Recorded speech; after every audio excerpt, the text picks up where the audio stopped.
está a la vuelta de la esquina y tenemos un problema enorme. Cada vez se juega menos.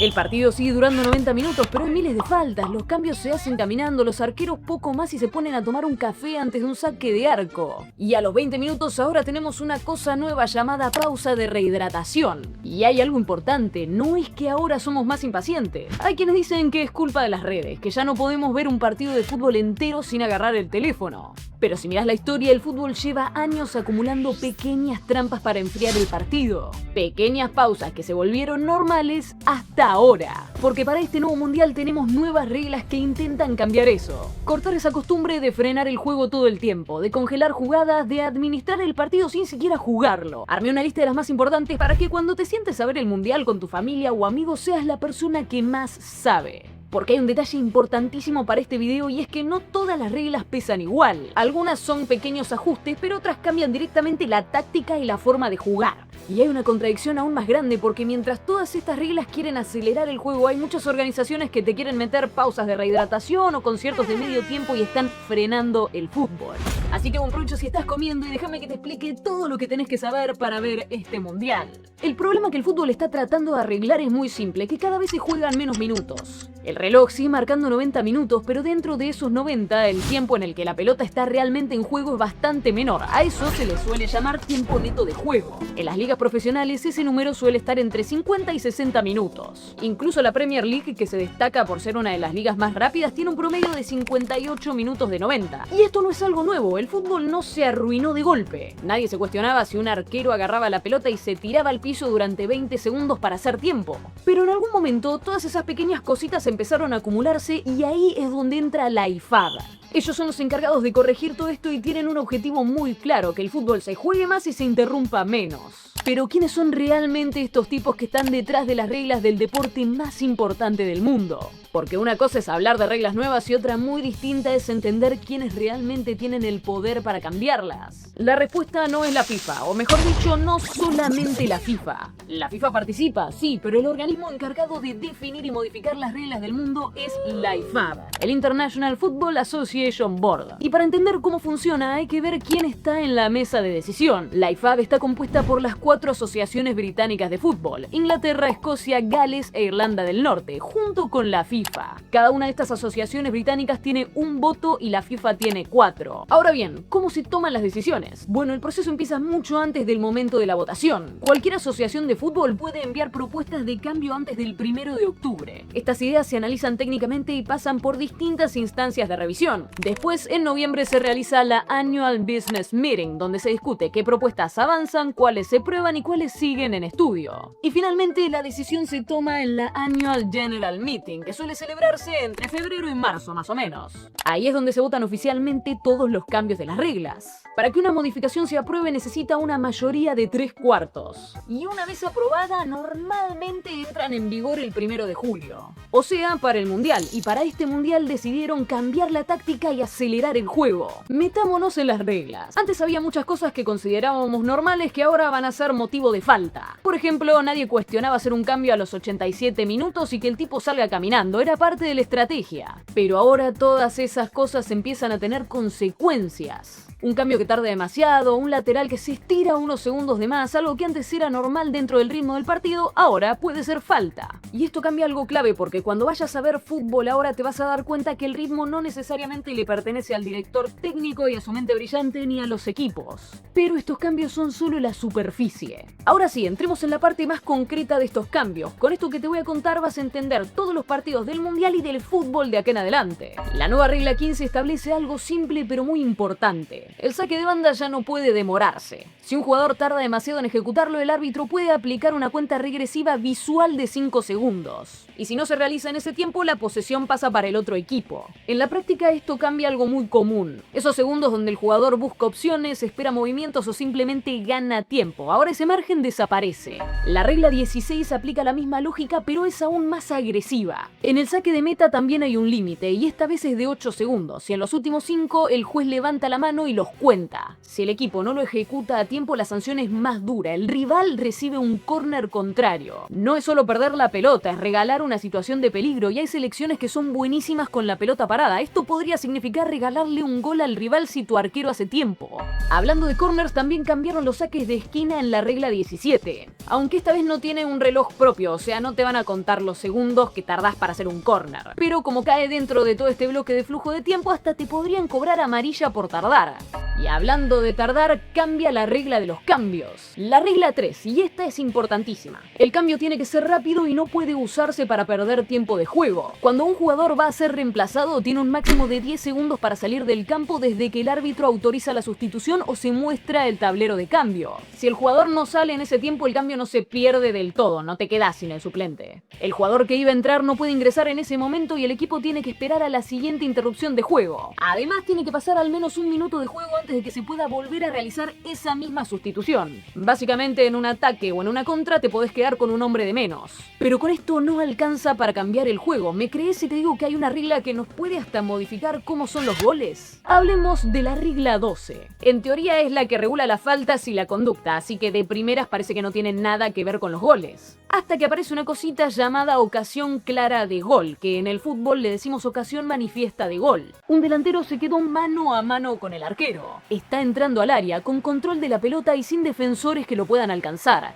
Es una ocasión clarísima de gol. Justo antes de rematar, un defensor lo empuja desde atrás. Le negó la oportunidad clara de gol. Pero el delantero, a pesar del empujón, no se cae del todo. Logra mantener el equilibrio y define igual. La pelota entra. Ahí el árbitro aplica algo que se conoce como ventaja, deja seguir la jugada porque el gol se concreta. Antes de este cambio igual se sancionaba disciplinariamente al defensor, roja o amarilla dependiendo el caso. Con la modificación para 2026, como el gol finalmente ocurrió, ya no se le muestra tarjeta al defensor por esa acción donde quiso frenar algo que iba a ser gol. Lo que dicen es que es ilógico expulsar o amonestar a alguien si la pelota al final terminó entrando y es gol. Ahora bien, hay algo más loco, es que te pueden expulsar a un defensor por tapar un pase. ¿Qué pasa si lo claro no era el tiro al arco, sino el pase a un compañero? Vamos a otro ejemplo. Un jugador va en ataque con la pelota y tiene a dos compañeros corriendo a su lado, en buena posición para recibir un pase y quedar frente al arco. Pero un defensor lo derriba. Pensá y comentámelo abajo. ¿Qué se cobra? Antes se dudaba si era o no una ocasión de gol porque no era un mano a mano directo. Ahora cambió. Como ahora se considera que es una ocasión clara, el árbitro puede dar tiro libre directo o penal si fue dentro del área. Pero hay algo más. Si el árbitro considera que el defensor frenó una chance de gol,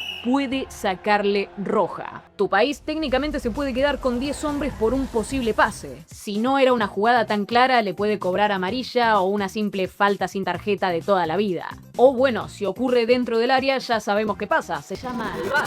Y esto también cambia. Una de las cosas más polémicas del fútbol, el VAR va a cambiar para este mundial. El VAR ya no sirve solo para goles y penales. Ahora también puede revisar una segunda amarilla claramente incorrecta cuando eso termina en roja. También puede corregir un caso de identidad equivocada, que es cuando el árbitro sanciona al jugador equivocado. Y como opción, el VAR puede revisar un córner cobrado mal. En teoría, si van a corregir un córner mal cobrado, tiene que ser rápido y sin frenar el juego. No sé cuál es tu opinión y si crees que esto va a funcionar. Pensémoslo así. Minuto 80 de cuartos de final. Tu selección pierde 1-0, pero está encima, empuja, aprieta, encierra al rival. El empate ya no es una idea, es una posibilidad. Cada ataque te acelera el pulso, cada pase filtrado te hace inclinarte un poco más hacia la pantalla. El gol está al caer. Y entonces pasa. Un defensor rival se cae al suelo. Sin contacto, sin choque, solo se lleva la mano a la pierna. Calambre. El estadio baja una marcha. El árbitro los mira. Los médicos entran caminando con una calma insoportable. Nadie parece tener prisa. Nadie, excepto vos y todo tu país. En ese momento, el reloj sigue. Minuto 81, minuto 82, el juego ya no es el mismo. Tu equipo intenta rearmarse, pero ya está. El ritmo ya se rompió. 5 minutos después, el jugador se levanta como si nada. Todo listo. Minuto 85, todo ese envión desapareció y el equipo rival respira porque tu país ya no ataca igual. Y todo esto empezó por un calambre que hasta quizá era mentira. Esto pasa un montón, pero tranquilo porque ahora la lógica es distinta. Si un jugador necesita atención dentro de la cancha y el partido se detiene con eso, cuando el jugador vuelve a empezar, ese jugador no puede quedarse. Tiene que salir y esperar al menos un minuto afuera antes de volver a entrar. A ver, ¿qué cambia esto en la práctica? Bueno, que ya no conviene tanto tirarse para frenar el partido. Porque sí, lo vas a cortar, ganar, pero tu equipo también va a tener que jugar con uno menos por un rato. Volvamos al ejemplo anterior, pero con las nuevas reglas. El país contrario se queda con 10 por un minuto, tu equipo sigue atacando, aprovecha la ventaja numérica, centro y gol. Penales. Ah, espera, los penales también cambiaron. Los penales ya es un punto donde el reglamento deja de ser una cuestión técnica y es más un juego de mentes. Es como que sentís que el estadio se apaga, no literalmente, pero casi. Tu equipo empató, no importa cómo, llegaron hasta acá. Y ahora vos estás ahí, al borde de algo que no podés controlar. Dejaste la cerveza en la mesa hace rato, ni la tocas. Tu familia o tus amigos tampoco hablan. No hace falta, el silencio ya ocupa todo el lugar. Todos tienen los ojos clavados en la pantalla. Bueno, acá hay una situación mínima, casi invisible, que puede cambiar el resultado. El doble toque en un penal. Hasta hace poco la regla 10 era bastante rígida. Si el ejecutante tocaba la pelota 2 veces antes de que otro jugador la toque, aunque fuera sin querer, el penal se anulaba. No importaba si había sido un resbalón, un rebote raro o algo completamente accidental. Era infracción y punto. Ahora eso cambia y cambia en algo clave. La intención ya no importa tanto como el resultado de la jugada. Y eso créeme que a vos te importa mucho. Vamos a la tanda de penales. Un jugador va a patear, corre, se resbala justo en el momento del remate y sin querer toca la pelota 2 veces. La pelota igual entra al arco. Antes ese gol se anulaba automáticamente. Ahora no. Si ese doble toque es accidental y la pelota entra, el penal no se da por válido automáticamente, se repite. Y si pasa lo mismo pero el remate no termina en gol, entonces sí, en la tanda de penales cuenta como un fallo. Si es un penal cobrado dentro de un partido, el escenario cambia un poco. Si entra con un doble toque accidental, se anula y se reanuda con un tiro libre indirecto para el rival. Suena raro, pero hay una lógica. Intenta separar el error técnico del beneficio real. Si el error terminó en gol, se resetea la jugada. Si no terminó en gol, no hay nada que corregir. Aunque intenten ser más justos, esto puede ser extremadamente polémico. Imagínatelo en una final. Tanda de penales, un jugador patea, se resbala, la pelota entra, pero hubo doble toque. El árbitro lo detecta y no es gol. Tampoco es un fallo, entonces se repite y esto te puede definir a un campeón del mundo.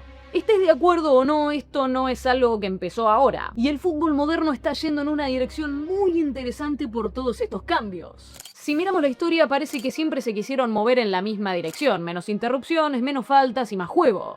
Me vas a decir que te estoy mintiendo, que hace solamente un par de minutos te estaba diciendo que cada vez jugamos menos. Pero para criticar el sistema primero tenemos que entender de dónde viene. 1925. Antes el fútbol era un embole. Cerrado, defensivo, pocos goles, podían ser 90 minutos de nada. Para que un jugador estuviera habilitado tenía que haber 3 defensores entre él y el arco. En la práctica eso hacía que atacar fuera extremadamente difícil, porque los delanteros quedaban casi siempre fuera de juego. Esto es una locura si pensamos en el offside de hoy, que es cuando un jugador recibe el balón estando más cerca del arco rival que el penúltimo defensor en el momento del pase y participa activamente de la jugada. O al menos esa es la definición simple, porque en la práctica ya sabemos lo que pasa. ¿Cuántas veces viste goles anulados por un dedo del pie? El grito de gol se corta, hay VAR y seguimos perdiendo tiempo. En la teoría debería ser más rápido, en la práctica no siempre pasa. Otro ejemplo clarísimo apareció en los años 70. Después de la confusión arbitral de 1966 se pensó en una forma visual de comunicar las decisiones, y en México 1970 nacieron las tarjetas amarillas y rojas. Ese mismo mundial también fue el primero en permitir sustituciones. Además, si sos joven seguro no sabías que antes podías pasarle la pelota a tu arquero y él podía agarrarla con las manos, no como ahora. Era legal hasta 1992 cuando se dieron cuenta que no servía de nada y que eran segundos muertos. Hablemos también del mismísimo VAR, que si bien se había testeado años antes, la IFAB lo puso en las reglas del juego para Rusia 2018. Igual es un cambio que hoy por hoy muchas ligas siguen rechazando. El Championship, que es el ascenso inglés, es un claro ejemplo de ello. ¿Estás notando un patrón? Todas las reglas que aplicaron tienen algún problema que nadie señala. Entonces veamos cuál es el problema de este 2026. Por un lado, la IFAB dice que el árbitro tiene que agregar tiempo por todo lo que se pierde. Lesiones, cambios, pérdida de tiempo, revisiones de VAR y también por las pausas médicas permitidas por el reglamento, como los drink o cooling breaks. O sea, esas pausas existen, se contemplan y se cuentan dentro del tiempo perdido. Pero por otro lado, hace años que queremos menos simulación, menos demoras, menos trucos para enfriar el partido. Entonces en la teoría te castigan por perder tiempo, pero después te dejan frenar formalmente por pausas de rehidratación cuando a veces ni siquiera hace calor. En este mundial vamos a tener algo que se viene implementando en otros torneos como la Libertadores. A diferencia de los antiguos cooling breaks que se aplicaban solo en condiciones de calor extremo, la nueva reglamentación establece que el juego se detendrá exactamente a los 22 minutos de cada tiempo. Estas pausas van a tener una duración de 3 minutos cronometrados silbato a silbato. Es un tiempo muerto que también beneficia a los entrenadores. Pensalo como los timeout de la NBA, los entrenadores pueden usarlos para dar instrucciones, corregir o modificar esquemas. Los defensores de estas pausas te van a decir algo obvio, que en torneos con calor fuerte no son un capricho sino una cuestión médica. Lo toman como una medida de protección, pero como toda innovación también tiene sus críticas. La verdad es que se rompe el ritmo natural del partido. Además, en la práctica, estas interrupciones también funcionan como ventas para la televisión, permitiendo espacios publicitarios. Mirá, yo me dedico a narrar fútbol y me cansé de ver cómo empeora el desarrollo del juego. Cómo un equipo puede tener un lindo envión, estar atacando, estar en un buen momento y se lo cortan en seco. 3 minutos parece que no, pero yo he visto cómo te pueden arruinar un resultado. Los hinchas de Estudiantes de La Plata incluso silbaron esta nueva medida en la fecha 2 de la Libertadores contra Cusco. Después quiero preguntarle cuando pase el... La gente quiere ver fútbol, tiempo neto de fútbol. Y acá te abro un debate polémico, porque investigando para este video me topé con una opinión rara. Dividir el fútbol en 4 tiempos, como el básquet o el hockey sobre césped. ¿Qué opinas de esto? ¿Crees que puede hacer el partido más rápido porque al tener más descanso los jugadores pueden correr más? ¿O simplemente no serviría de nada? Bueno, ahora cuando empieces a ver el mundial te vas a dar cuenta que no solo mirás la pelota. Vas a mirar también el reloj, las pausas, la señal del árbitro y esos detalles que antes parecían invisibles. Y miramos el lado positivo, hasta vas a poder ir a buscarte otra cerveza en la pausa de rehidratación. Esto cambia tu forma de ver el juego porque ahora también estás viendo cómo se administra el tiempo. Y lo que nos queda ver de acá a futuro es si estas reglas definitivamente afectan la táctica y cómo se juega. Por mi parte, espero sinceramente que cuando te sientes a ver el primer partido del mundial seas el más inteligente de tu grupo. Mi nombre es Pacho Zubiri, mandale este video a ese amigo que tenés que no caza una y no sabe de fútbol y nos vemos en la próxima. ¡Chau, chau!